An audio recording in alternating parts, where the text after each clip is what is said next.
Bonsoir, nos émotions et nous, bienvenue sur ce rendez-vous. Il y en a qui l'appellent une émission, je ne sais pas. En tout cas, moi, c'est mon grand bonheur de vous retrouver le jeudi à 20h. Ce soir, c'est avec Elisa Boileau et on va discuter avec cette sage-femme ostéopathe sur l'accouchement par le siège. Et j'avais envie de dire, ça concerne tout le monde. Pourquoi ? Eh ben, j'ai un petit message privé. Salut Nathalie. Un petit message privé d'une personne que je considère aller comme une copine, on va dire. C'est une amie virtuelle, mais c'est pas grave. Et elle me dit, puisque je la remercie d'avoir liké la petite story, et elle me dit, c'est mon fils donc qui a aimé ta story et je l'ai retrouvé en train de te regarder. Voilà, il a genre 5 ans, quoi. Donc, vous voyez que ça peut intéresser tout le monde.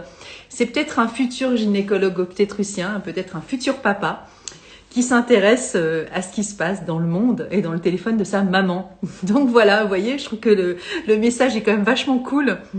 Et voilà, donc peut-être qu'on se dit, ah, bah, j'en ai rien à foutre des femmes enceintes ou de ce qui se passe quand elles accouchent. Eh ben peut-être pas, peut-être que les bébés, ils naissent aussi avec leur façon. Peut-être que aussi, peut-être que vous allez devenir papa, maman, grand-mère, peut-être tante, nièce, j'en sais rien. Et c'est vraiment cool de pouvoir voilà, accompagner aussi les professionnels de santé, parce qu'encore une fois, je m'adresse aussi à tout le monde, et Elisa pareil, parce que sage-femme ostéopathe, donc elle sait de quoi elle parle. Et du coup, c'est bien de partager aussi toutes ces émotions. Et puis peut-être que vous-même, vous êtes né aussi par le siège, et du coup, pour le coup, c'est aussi intéressant d'avoir votre témoignage d'adulte par rapport à l'expérience aussi que vos mamans ont vécu ou vos papas racontent, si les mamans sont plus là. Enfin bon, bref, vous voyez ce que je veux dire. Je vais chercher Elisa tout de suite et je mets mes gros doigts dessus. Vous avez vu, c'est top. Hein. Et voilà, lancez.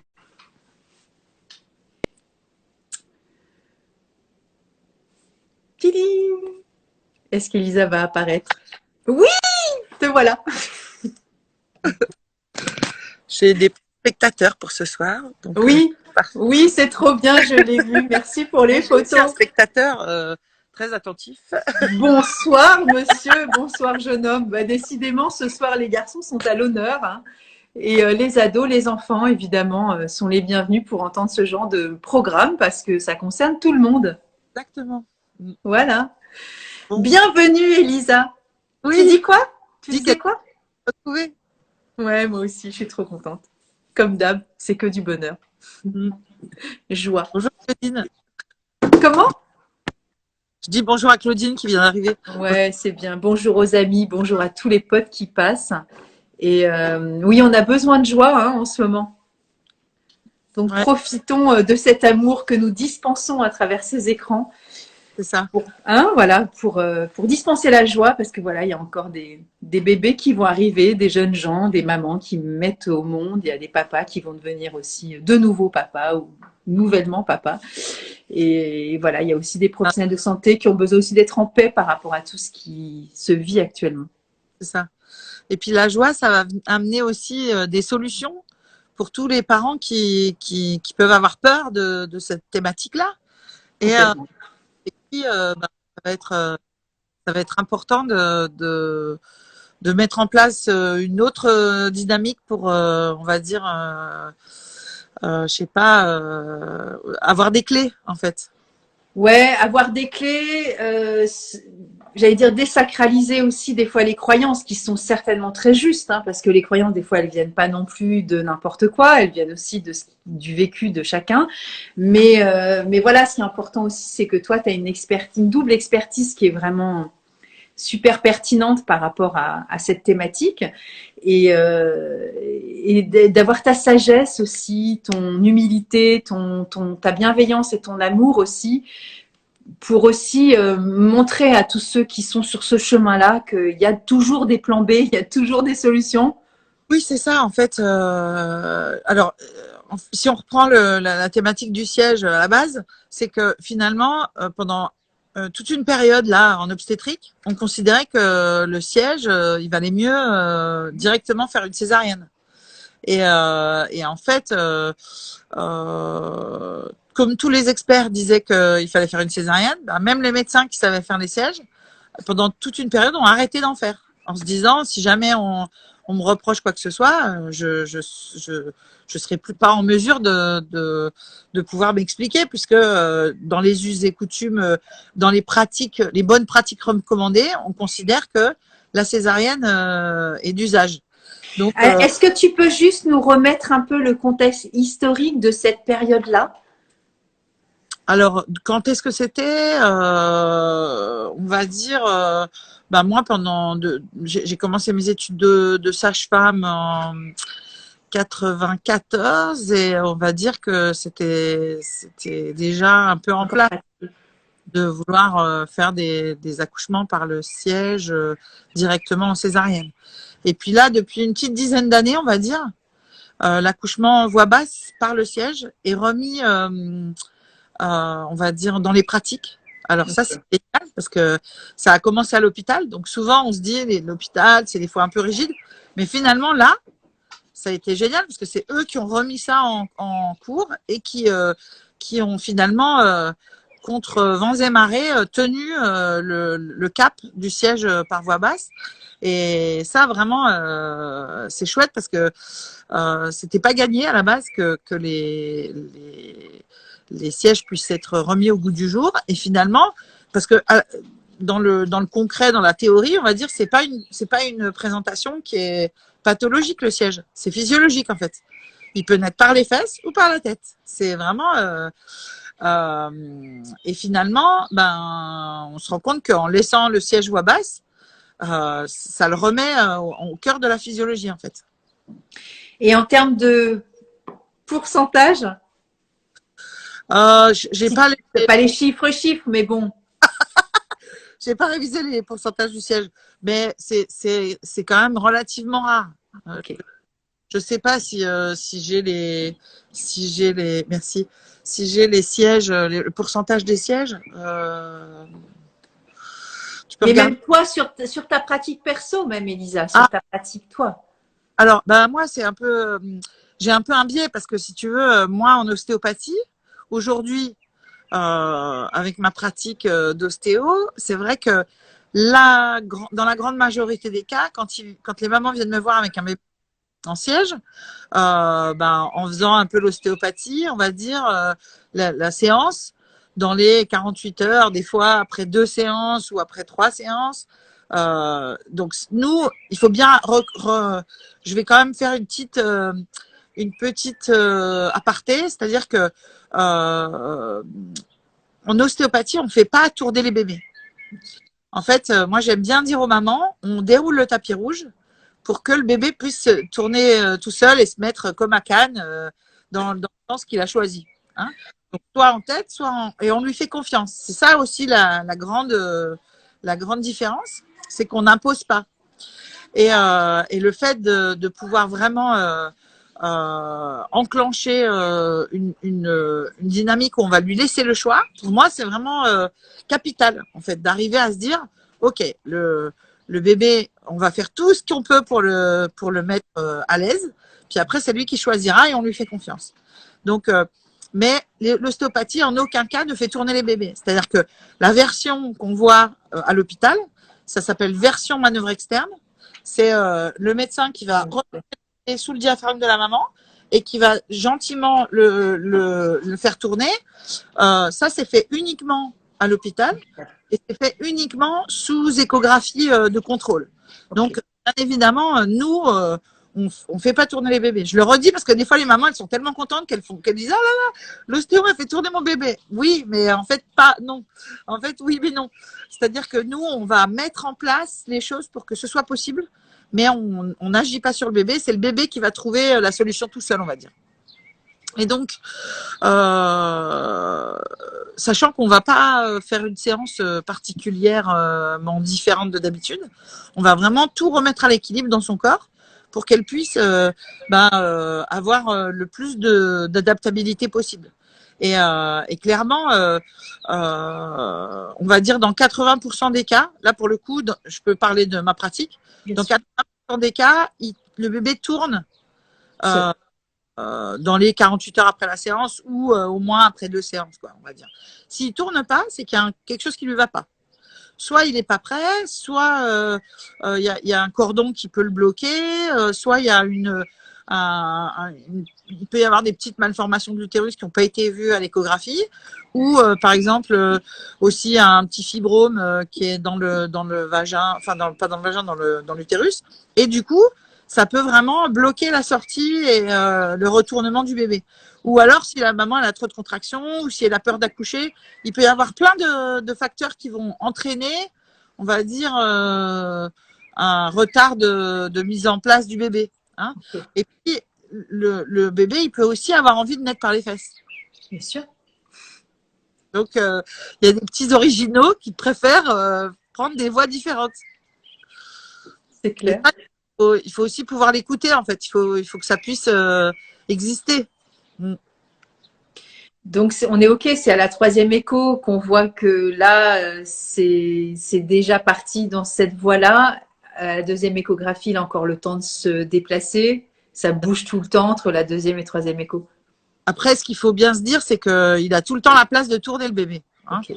Nous, quand j'ai travaillé à la maternité des Minguettes à Lyon, on avait des bébés on faisait les échographies de contrôle la veille au soir.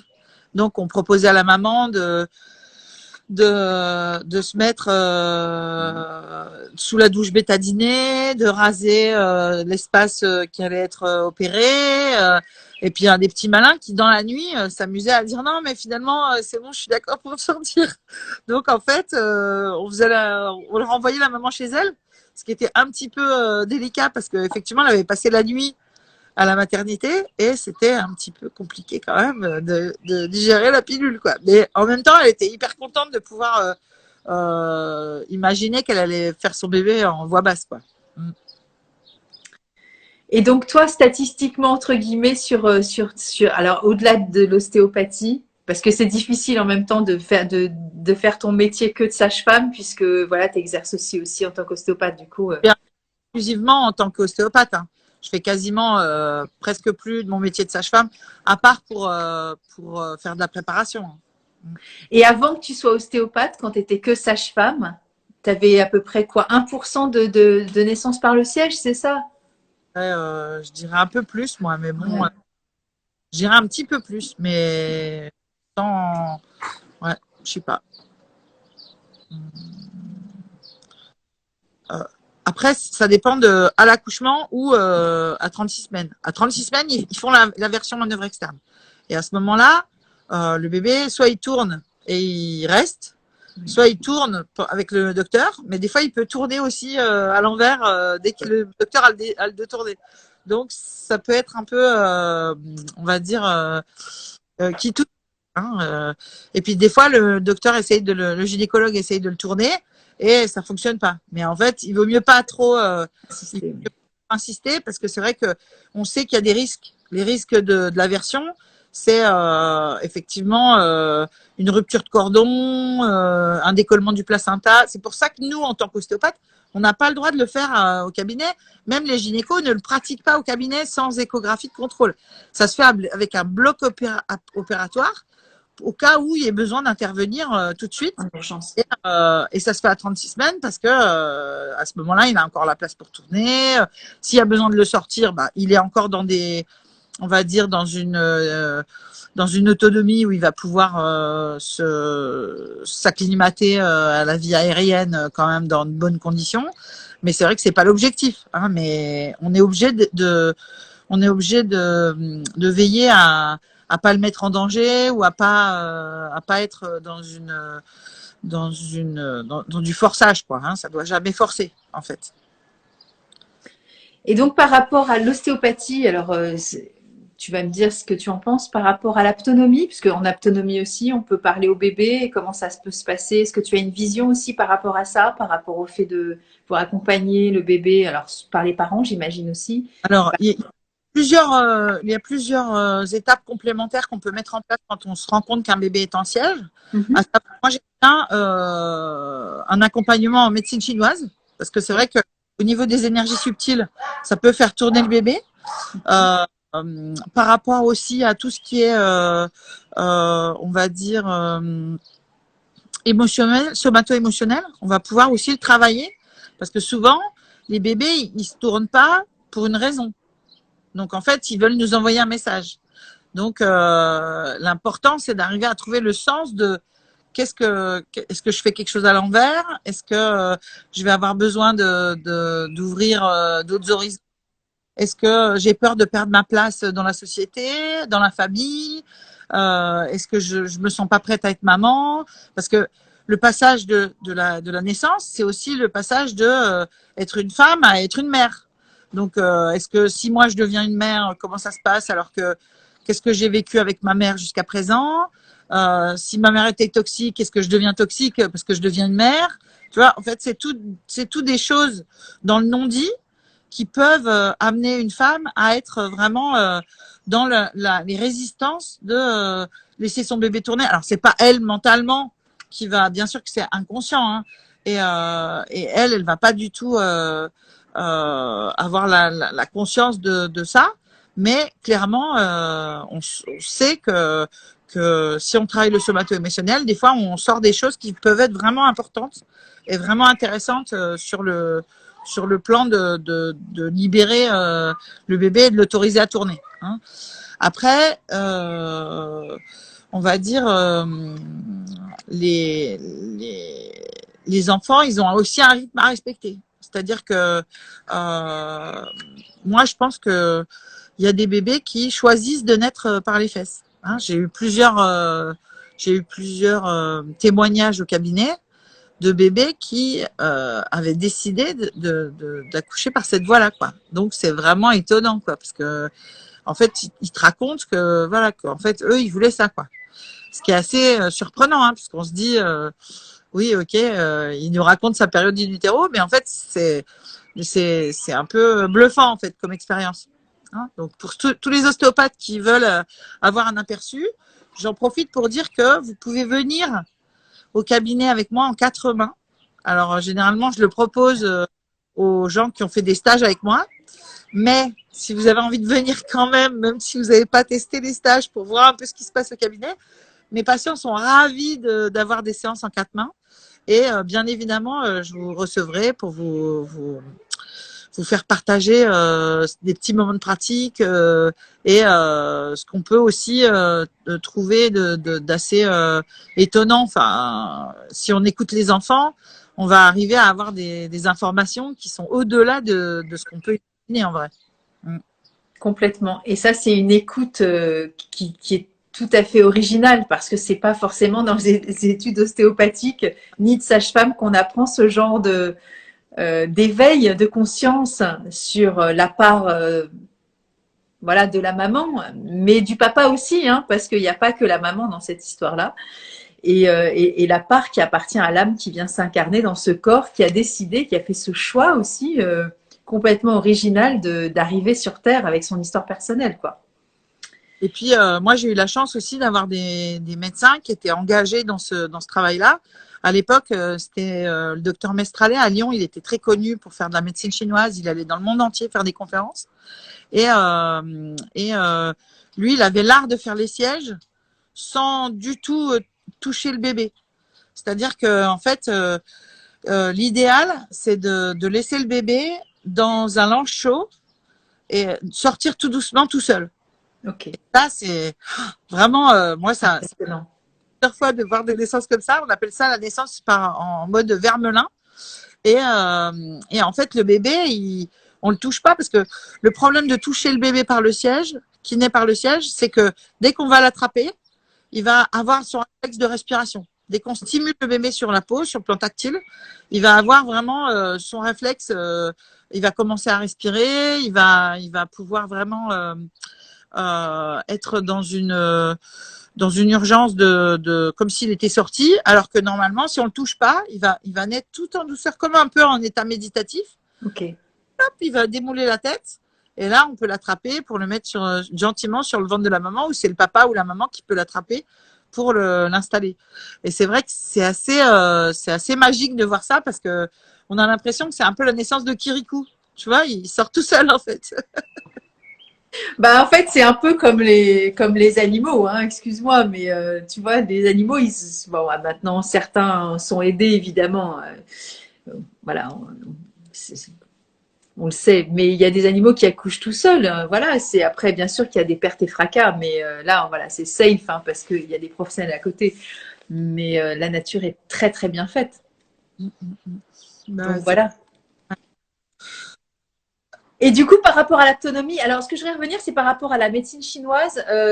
C'est quoi sur l'énergétique chinoise? Ça va être des points méridiens d'acupression? Comment ça peut se passer? alors, je saurais pas te dire plus que ça. Ok. En fait, je suis pas spécialisée en médecine chinoise. C'est très, très complexe, la médecine chinoise. Et Donc, aux spécialistes, ouais. euh, Donc toi, tu as des gens avec qui tu travailles en oui, synergie et qui vont voilà, prendre le relais. Ok, ok. D'accord. ils vont travailler sur, à mon avis, c'est vraiment libérer les flux et remettre la dynamique générale de l'instant T. C'est-à-dire que la Ok. maman, l'instant T, c'est ça qu'il faut qu'elle traverse. Et ça, pour moi, c'est vraiment important parce que des fois, tu sais, quand on a peur, on a envie de faire un peu arrêt sur image. C'est Et, clair. euh, et c'est normal parce qu'en fait, toutes les mamans, elles ont entendu dire que attention, l'accouchement par le siège, il y a des risques, il y a plus de risques. Alors oui, hein, bien sûr, mais il y a quand même plein de naissances par le siège qui se passent très bien. Et clairement, le fait de pouvoir les accompagner et de leur donner de la sécurité, hein, tu disais en autonomie, c'est le toucher affectif. Et on sait que le fait de toucher les gens, ça va leur permettre de faire de l'ocytocine. Et l'ocytocine, c'est l'hormone de la confiance en soi et de l'amour. Donc ça va aider à la fois le bébé à bien vivre ce qu'il a à vivre, et ça va donner de la confiance à la maman pour qu'elle puisse traverser tout ce qu'elle a à traverser. Là, je vais montrer donc du coup à ce propos deux fleurs de la peur. Voilà.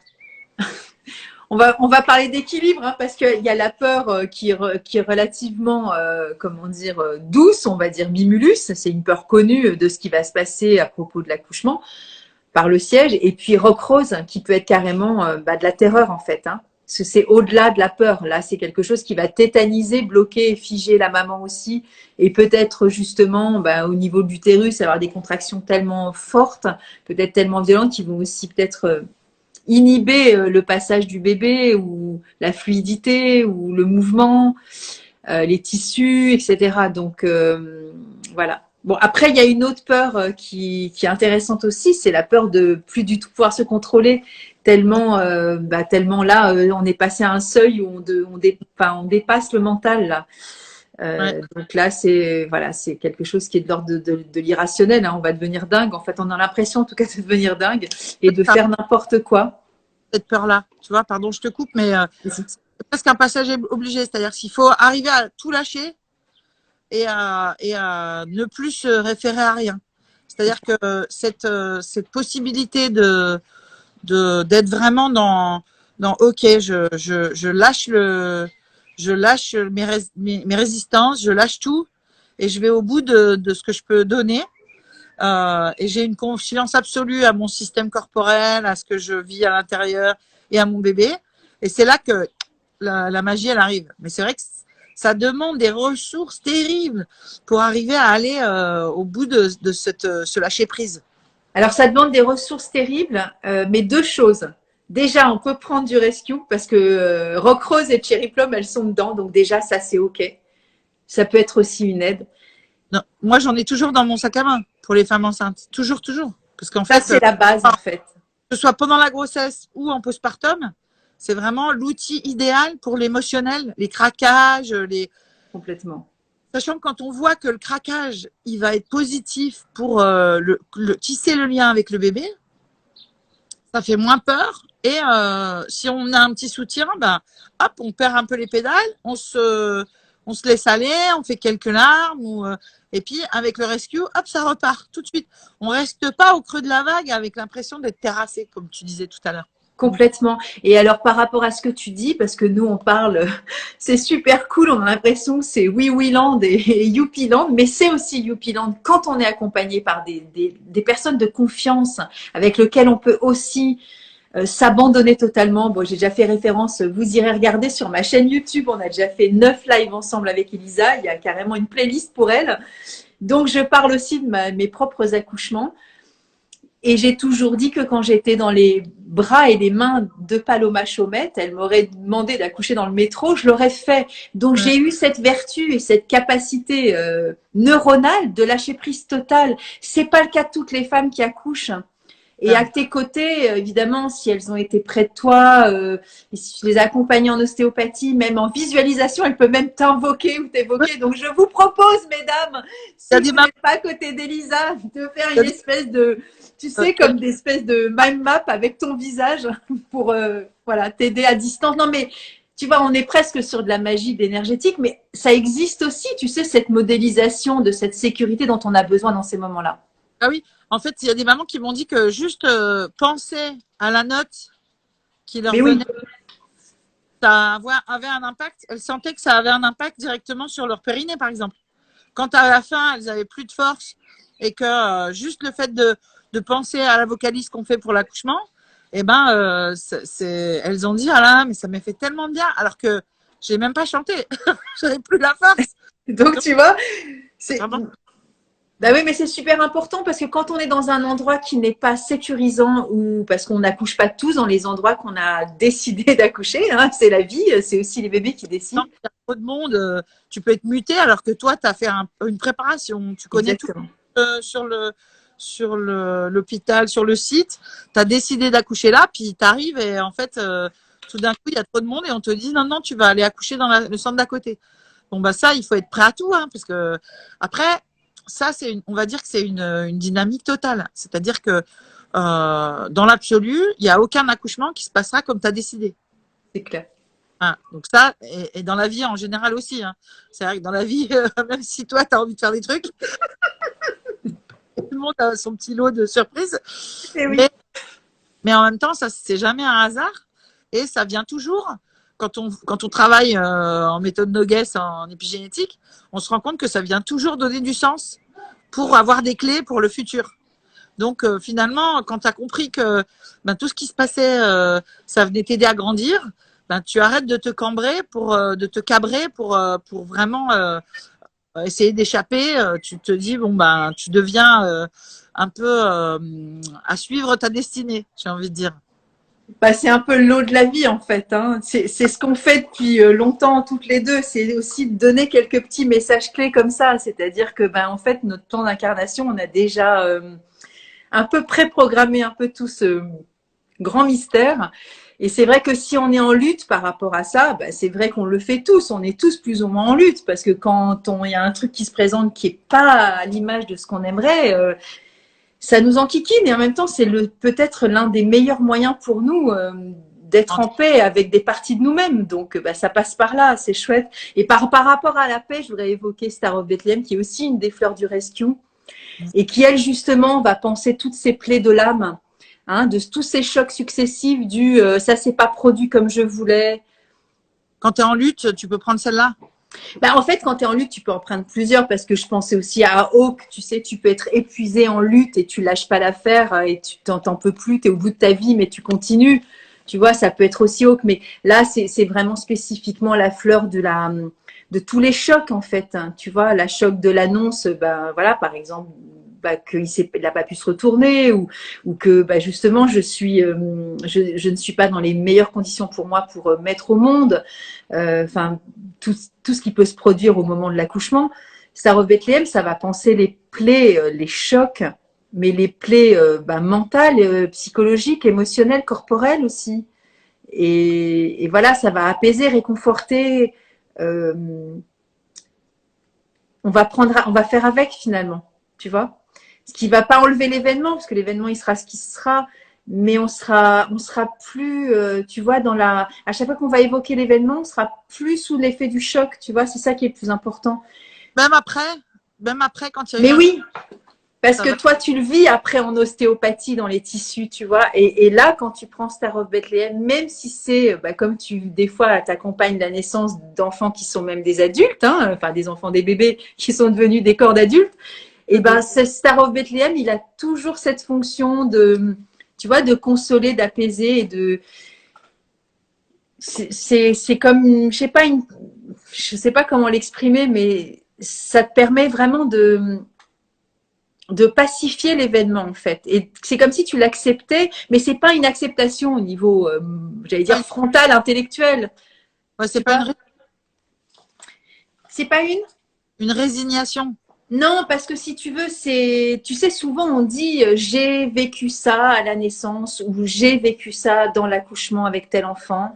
Je le sais intellectuellement, mais le cœur, l'âme, le corps n'a pas accepté ça. Il suffit pas de savoir qu'on sait ce qu'on sait pour être guéri des fois, tu vois. Ouais. Et Star of Bethlehem, elle va bien au-delà de ces strates-là. C'est-à-dire que c'est pas intellectuel, c'est quelque chose qui est vraiment incarné après. C'est la paix qui s'incarne par rapport à la situation. Et être en paix, bah forcément, ça détend tout finalement. Donc c'est ça dont on a besoin aussi. Hein.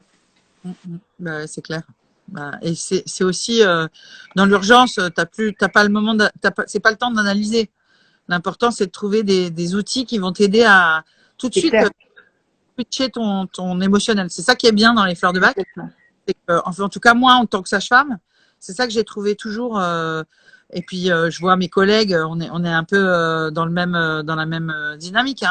Hein. C'est que tout de suite, ça te donne une clé et tout de suite, ça fait basculer l'émotionnel. Ouais, ça te fait le switch. C'est absolument incroyable. Hein. Enfin, vraiment. Euh, et c'est instantané quasiment. En fait, l'information, elle passe, hop, ça y est, la femme, elle fait, ok, ben tu vois qu'elle se reconcentre, qu'elle est centrée, et que ça y est, elle est prête à y aller. C'est assez étonnant. Hein. Enfin, moi, C'est j'ai vu. bluffant, c'est Ouais, bluffant.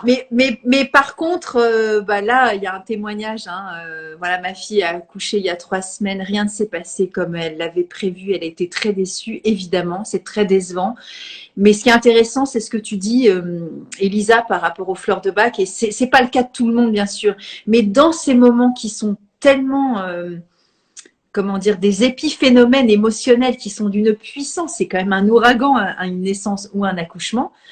Euh, Là, c'est direct en fait l'information positive de la fleur. Je ne veux pas dire qu'avant elle l'est pas, mais quand c'est sur un trait de caractère, quand c'est une situation qui est un peu longue, on peut laisser diluer le truc. Mais là, c'est tellement aigu comme émotionnel que la réponse, elle est aussi flagrante que l'intensité de l'émotion en fait. et Et puis donc c'est fulgurant. ça vient dire aussi, je reviens sur le siège, mais ça vient dire aussi un peu aux parents. Des fois, les parents, ils le prennent comme mon bébé est à l'envers, je veux pas y aller, quoi. C'est C'est comme clair. ils disaient, j'ai pas envie. Alors que finalement, des fois, c'est pas ça. Quand on écoute les petits, ils disent non, non, moi, je voulais juste mettre par les fesses. C'est drôle. Alors, par rapport à cette petite, ce petit bébé qui est né où la maman, Déçu.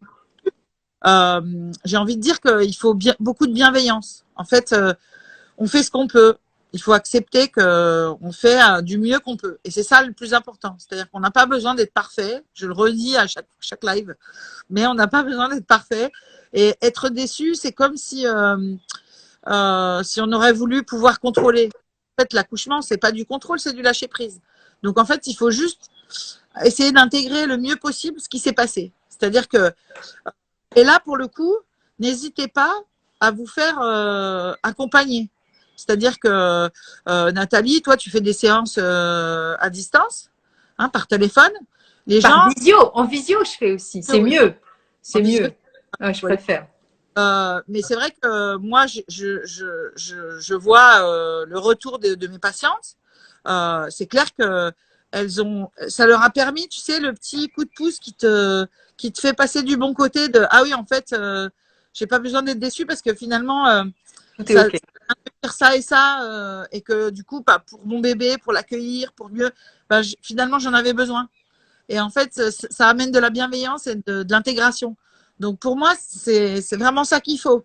Donc oui, d'accord, tu as le droit d'être déçu, mais tu as le droit d'être en colère des fois, t'as le droit mais en fait, pas longtemps, quoi.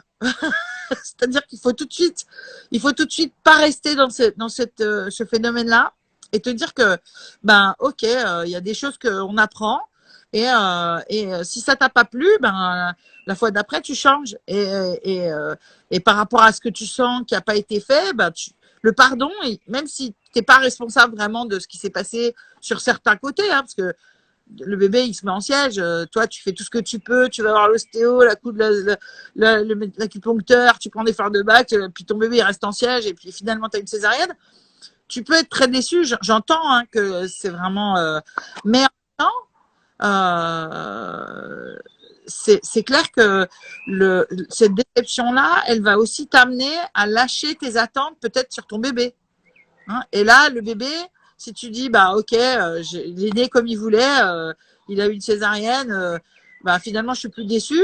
L'enfant, il va aussi avoir cette liberté-là de pouvoir faire ce qu'il veut dans sa vie. Et donc, ben en fait, ça a une utilité. Mais souvent, nous, on a des cerveaux quand même cartésiens, on veut comprendre ce qui se passe, on se dit que c'est pas logique, que, ben en fait, voilà. Étienne, ta fleur. Non, mais tu as raison, c'est pas logique. Et on se prend la tête aussi. On refait le film et on le fait des fois anticipatoire. Et c'est là où, comme tu dis, on a trop d'attentes en fait. Mais c'est pareil pour tout. Hein. C'est super compliqué de lâcher prise à ce niveau-là. Parce que on décide de tout en fait. Et on peut pas décider de tout. Et là aussi, être dans le contrôle, c'est avoir peur de la mort. C'est la peur existentielle qui remonte au moment de l'accouchement. Donc, quand on veut tout contrôler, que ce soit pour l'accouchement ou pour le bébé après, eh ben, on n'est pas dans le juste en fait. On est à côté de la plaque parce que on est gouverné par nos peurs. Et ça va pas. On ne doit pas se laisser gouverner par nos peurs dans la vie en général, que ce soit à l'accouchement, en postpartum et dans le. Et pendant les élections, pardon. Voilà. En fait, ouais, non, mais bon. Il faut se rappeler que sur le plan biochimique, c'est clair. C'est les mêmes récepteurs pour la peur et pour l'amour. C'est clair. Donc là où il y a de la peur, il faut mettre de l'amour en fait. La recette, elle est simple en fait. C'est vraiment une vraie clé de la vie en général. C'est-à-dire que et si vous n'y arrivez pas tout seul, bah, allez chercher des professionnels qui vont pouvoir vous remettre dans l'amour. C'est comme si des fois on prenait les gens, hop, on les changeait de sens et clac, ça y est, ils étaient repartis sur le rail. Mais vraiment,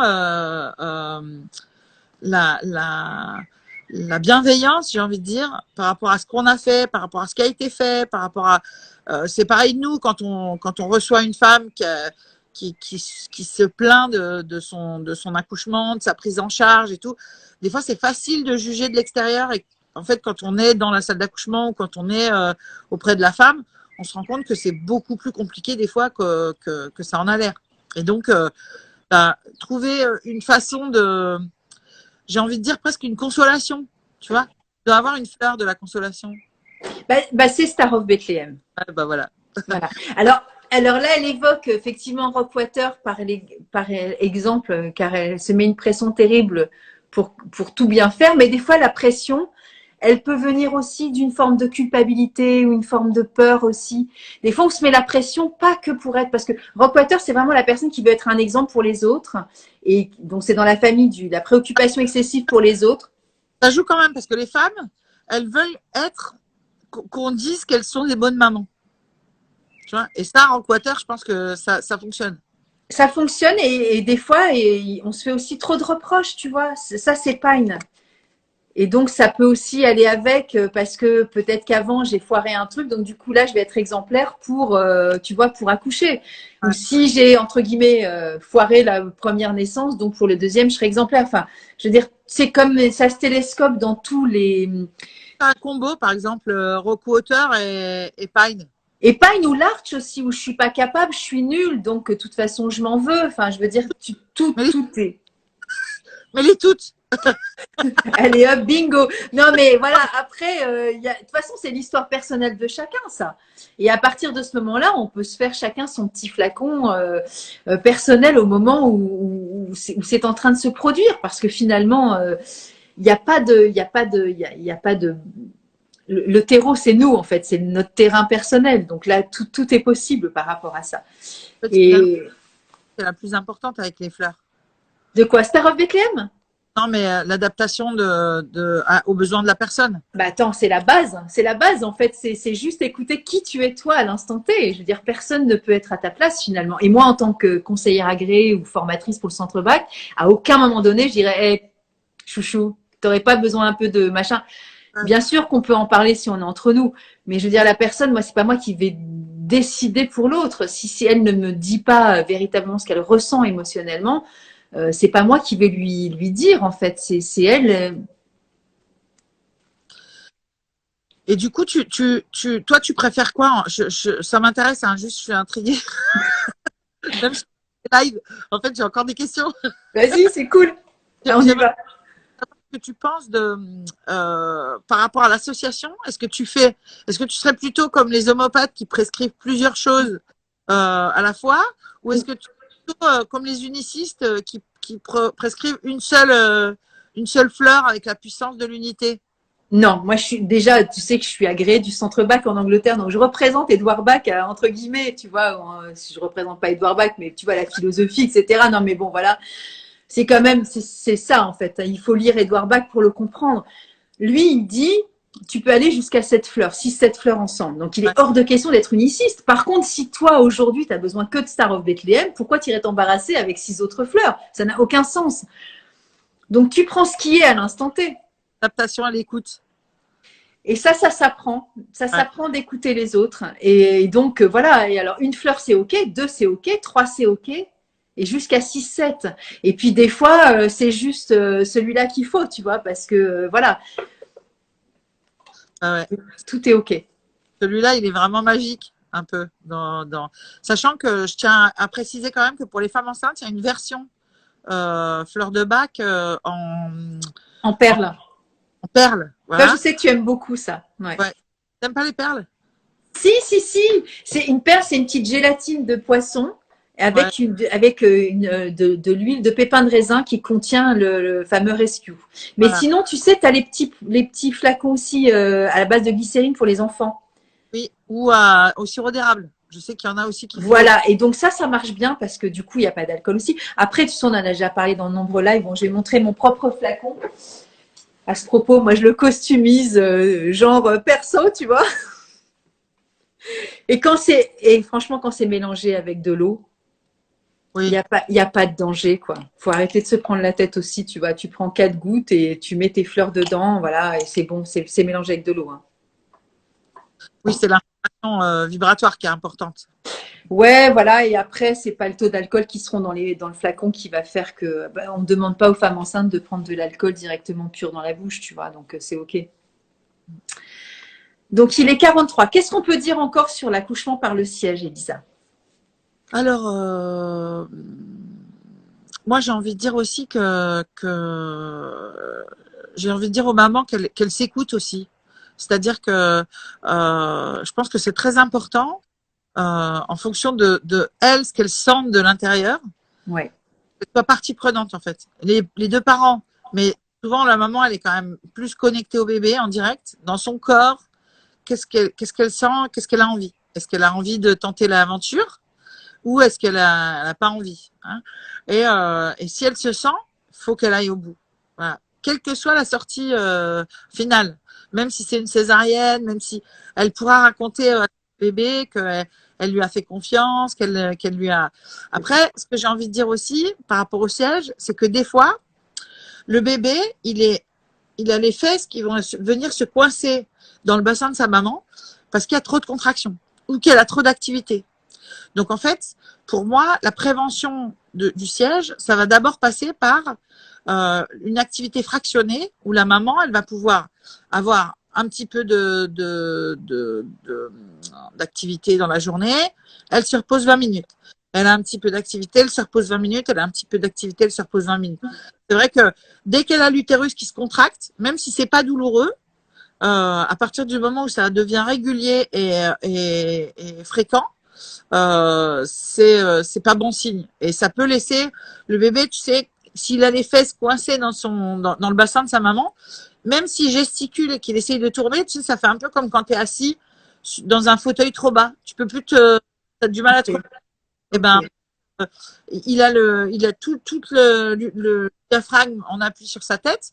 D'ailleurs, il y a plein de bébés qui naissent par le siège qui ont la forme de l'occiput un peu en béret et qui va vraiment avoir un très spécial chez les sièges, pour les bébés nés en siège.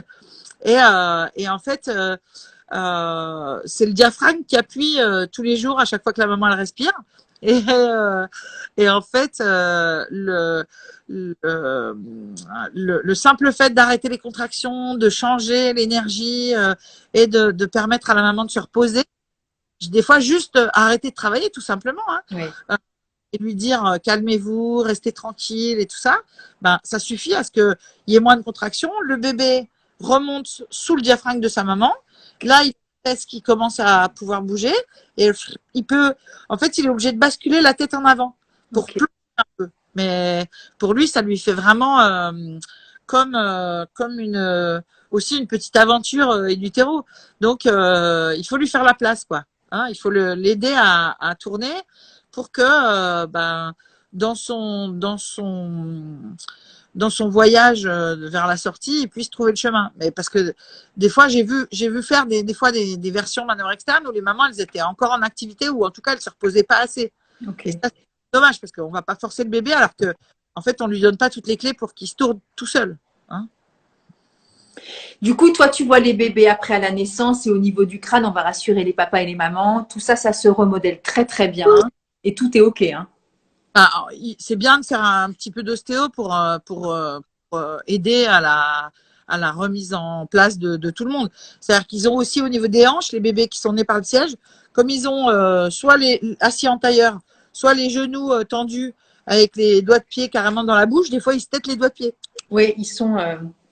Et ben, en fait, au niveau des hanches, il va falloir aussi avoir une attention particulière par rapport à cette posture. Hein. Donc, c'est vrai que c'est intéressant de pouvoir les montrer quand même, sachant que si jamais ça se passe mal par le siège, on va être amené à faire des manœuvres qui, là, peuvent être un petit peu, on va dire, qui peuvent se retrouver dans la mémoire du tissu du bébé.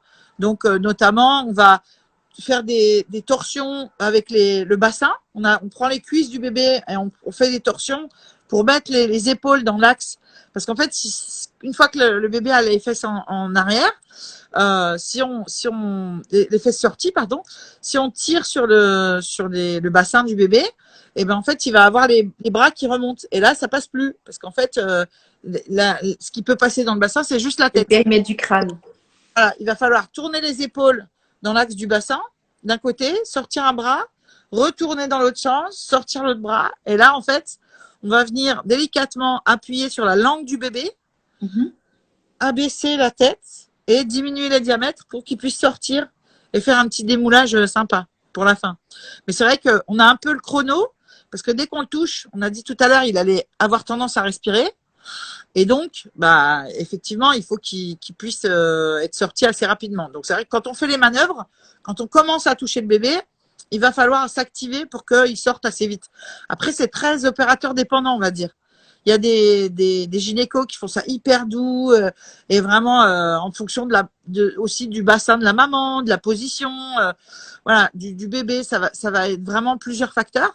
Mais ça peut quand même être, étant donné qu'il y a quelques torsions qui se font dans le corps, dans le thorax, très mécanique, hein, bien sûr. Et dans la mandibule. Des fois, on peut régler aussi en ostéo la position de la mandibule, la façon dont il va téter. Donc, c'est vrai que ça peut vraiment être intéressant d'accompagner la remise en place avec un ostéopathe qui est spécialisé en pédiatrie. Hein. C'est-à-dire que j'ai eu des retours de parents qui me disaient, voilà, les séances sont plus courtes, l'ostéopathe il traite le bébé dans le cosy, donc ça c'est de la science-fiction. Hein. Traiter un bébé c'est plus dur que traiter un adulte parce qu'il parle pas et qu'il dit pas où il a mal. Ça se fait sur la table d'ostéo. Bah oui. sur la maman. Si le bébé a des difficultés, on peut aussi traiter les parents sur les bébés sur les parents. Et il faut vraiment que ce soit qu'on voit la différence, quoi. Hein, si on voit pas assez la différence, c'est que c'est pas, et qu'on vous explique aussi, parce que dans nos mains, on va sentir ce qui a été peut-être un peu impactant pour le bébé, Bien sûr. au niveau émotionnel. Voilà, donc il faut vraiment pas hésiter à vous renseigner sur les professionnels autour de chez vous et de pouvoir avoir, on va dire, un accompagnement vraiment adapté, quoi. Voilà. Je vais quand même te dire, à chaque fois que tu parles, tu sais qu'il y a des cœurs partout qui défilent de folie. Hein. C'est magnifique. Merci tout le monde, merci, merci. On voit tes paroles, Elisa, c'est trop bien. Mais dis donc, il y a de l'orage chez toi ou pas là? Pas de l'orage, mais le coucher de soleil est fini. Ah ouais, Et parce que on a l'impression que le ciel, tu sais, il est blanc, il est bleu. Ouais, regarde, okay. j'ai la lune derrière. C'est trop beau. C'est beau, hein? Ouais. Et j'ai une petite auditrice qui a bah mis ouais, chouchou. Bah, peut-être qu'elle est née par le siège, chouchou, t'en sais rien. Alors, seule dans sa porte. Comment? C'est bizarre parce que les chiens d'habitude ils sont à plusieurs. C'était la première de la portée de sa mère et du coup elle était toute seule. Et donc elle est pas née par le siège, elle? Je sais pas, j'étais pas là, donc je sais pas, je sais pas comment est-ce qu'ils doivent naître soit avec les pattes avant, soit avec les pattes arrière, je sais pas, j'en sais rien. Ça arrive aussi, hein. J'ai eu le débrief et j'ai pas demandé à la personne qui a fait la communication animale, je vais pas demander si elle avait eu des problèmes de décence, mais bon, elle est traitée assez régulièrement d'ostéopathie vétérinaire, donc ça a l'air d'aller. Ouais, non, c'est bien, c'est important aussi pour les animaux d'aller voir les ostéopathes aussi, parce que quand leur naissance, des fois, elle est très très compliquée, donc ça fait des postures après pas évidentes, quoi. De naissance sur les petits veaux et les chevaux, il est ostéopathe vétérinaire. Ok. Et quand ils ont du mal à marcher ou quand ils n'ont pas l'équilibre ou quand il y a des boiteries. Des problèmes de bassin. Sur le déroulé de naissance et ce qui s'est passé. Alors, chez les animaux, là aussi, c'est soit moi, j'ai vu pas mal les petits veaux, puisque ce qui m'a peut-être fait ma vocation de sage-femme, c'est d'avoir grandi dans une ferme.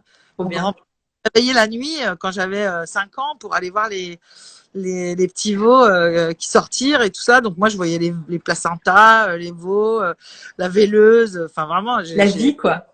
C'était sans filtre dès la petite enfance, quoi, j'ai envie de dire. Mais ça m'a probablement donné aussi des ambiances, des clés et une vision autre de ce qui peut se passer, quoi. Et ouais, la nature, ça c'est important. Ouais. Et c'est aussi ton credo Ouais. voilà, d'accompagner les parents sur une voie naturelle. Bah ouais, c'est ça, vraiment. Exactement.